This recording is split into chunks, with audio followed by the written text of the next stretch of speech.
Ya, Sirneni Ama masih bersama Anda di Kompas Malam, Saudara. DPC Partai Gerindra Kota Solo mengundang Wali Kota Solo Gibran Rakabuming Raka hadiri konsolidasi Partai Gerindra yang menurut rencana juga akan dihadiri oleh Ketua Umum Gerindra Prabowo Subianto.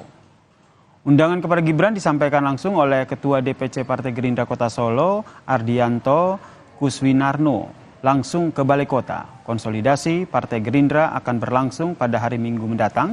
Pengurus Gerindra mengaku saat ini banyak kader yang menginginkan Gibran sebagai bacawa pres Prabowo Subianto. Namun masih menunggu putusan MK terkait dengan gugatan batas usia peserta Pilpres. Kan beliau nanti kan ada kepala daerah dan kita nanti kan banyak yang harus kita bicarakan dengan beliau. Daerah itu berharap memang kalau bisa beliau ini bisa mendampingi Pak Prabowo untuk menjadi wakilnya. Tapi kan MK-nya kan belum putus. Sementara itu, Saudara, Gibran Rakabuming Raka mengaku belum bisa memastikan bakal memenuhi undangan dari Partai Gerindra Solo ini, Saudara. Walaupun dalam acara konsolidasi yang dihadiri oleh Prabowo Subianto, kehadiran Gibran sebagai kepala daerah atau wali kota Solo, Gibran akan melihat agendanya terlebih dahulu sebelum memastikan bakal hadir atau tidak di acara Gerindra Kota Solo ini.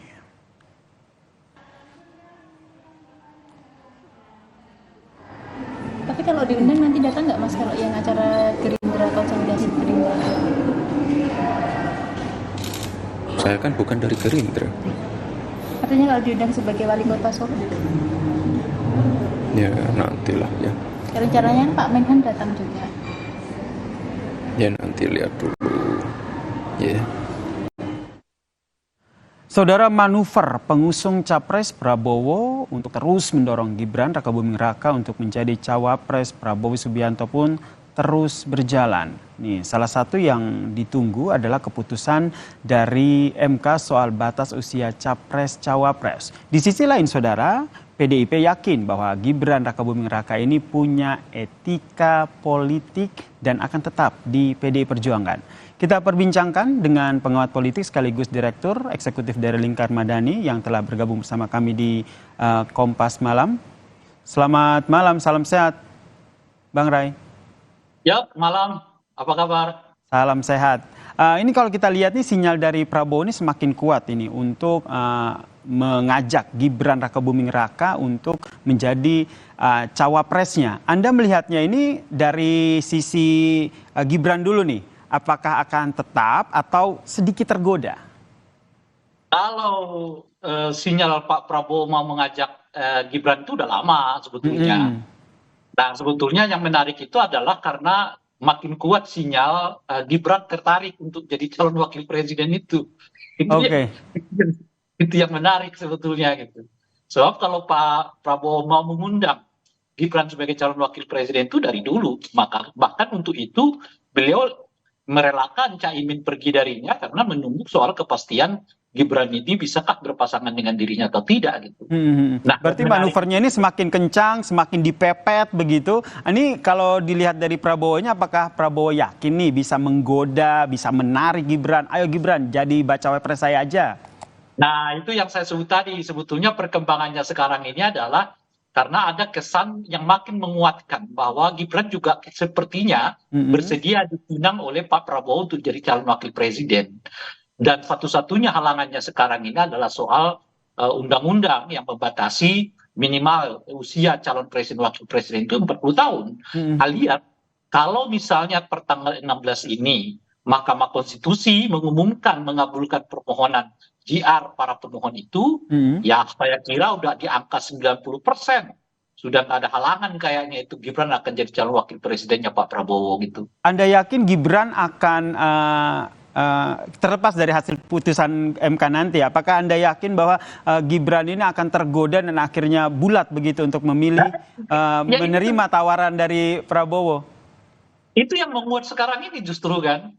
Makin dekat kelihatan Gibran masuk ke situ gitu.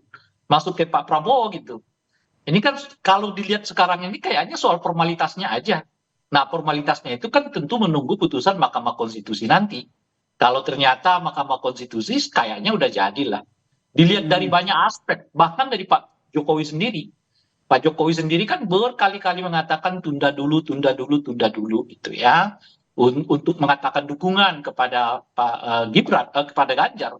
Mestinya tidak ada halangan yang cukup bagi Pak Jokowi untuk menyatakan menunda dukungan kepada Ganjar karena beliau adalah orang partai itu sendiri gitu. Dengan otomatis dan ketika Ganjar dideklarasikan, Pak Jokowi juga hadir. Tapi mengapa relawan-relawan beliau dikatakan tunda dulu ya? Bahkan Gibran sendiri sampai saat ini tidak dengan tegas mengatakan tidak mau ya. Dan spanduknya di mana-mana terjadi Gibran seolah-olah dipinang untuk jadi calon wakil presiden juga dibiarkan oleh Gibran dan seterusnya.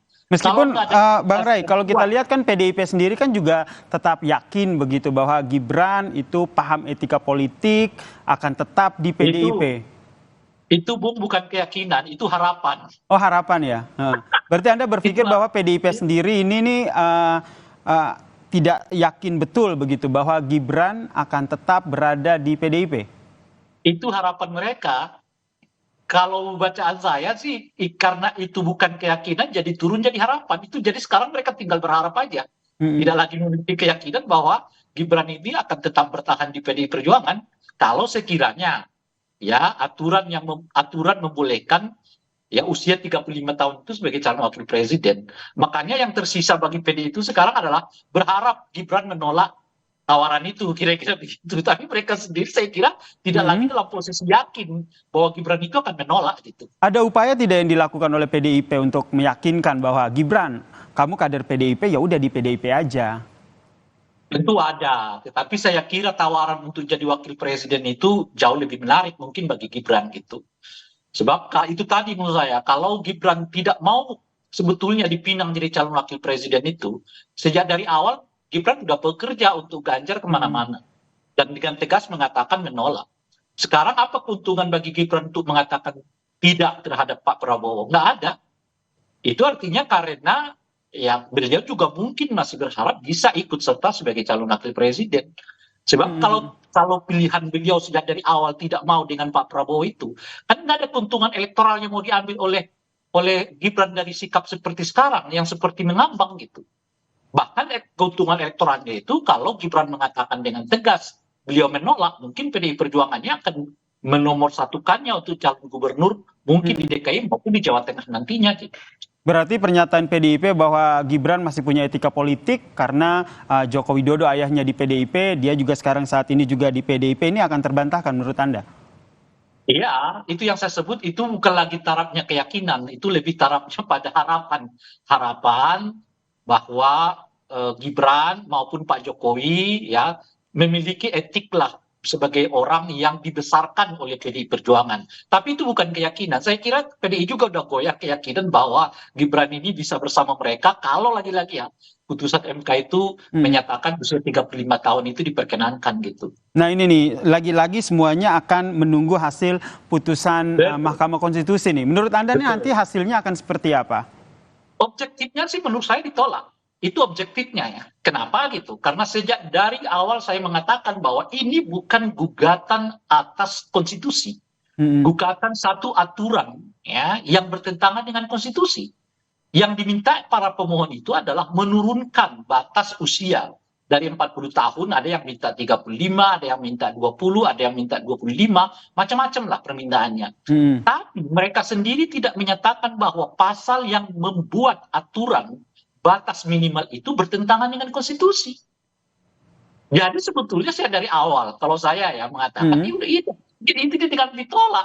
Sebagaimana Mahkamah Konstitusi menolak gugatan-gugatan yang hampir sama dengan situasi yang seperti ini. Bahkan mestinya presidential threshold, kemudian juga parliamentary threshold itu jauh lebih bisa diterima oleh Mahkamah Konstitusi daripada gugatan ini. Kenapa? Karena para pendalil terkait dengan presidential threshold dan parliamentary threshold itu menguji aturan itu dengan konstitusi. Mereka mengatakan bahwa 4% itu, 20% itu bertentangan dengan konstitusi karena dalam konstitusi tidak ada persyaratan itu. Nah, para pemohon yang berhubungan dengan batas maksimal itu, mereka sama sekali tidak pernah mendalilkan bahwa pembatasan usia itu bertentangan dengan konstitusi. Hanya mereka minta Mahkamah Konstitusi diskon dong gitu, jangan 40 gitu. Kalau diskon-diskonan itu tidak di Mahkamah Konstitusi, itu nanti di DPR gitu loh kira-kira. Jadi menurut Anda nih karena tidak sesuai dengan objektifnya maka nanti kemungkinan besar akan ditolak begitu? Menurut saya ya, mestinya sih dari awal juga mereka udah menolak Mahkamah Konstitusi karena secara formil ya, karena ini bukan gugatan terhadap konstitusi menurut saya. Baik. Bukan mencoba menggugat satu pasal, satu undang-undang yang dianggap bertentangan dengan konstitusi. Ya mestinya sih dari awal di dalam pengujian formil ya udah dinyatakan itu ditolak. Baik, kita nantikan ya seperti apa nanti pada Senin mendatang nih seperti apa hasil keputusan MK terkait dengan gugatan batas usia capres-cawapres, dan kita juga nantikan nih setelah hasil putusan itu langkah politik apa nih yang akan diambil oleh masing-masing capres maupun pendukung capres ini ya. Terima kasih Bang Ray Rangkuti, Direktur Eksekutif dari Lingkar Madani telah bergabung bersama kami di Kompas Malam. Salam sehat.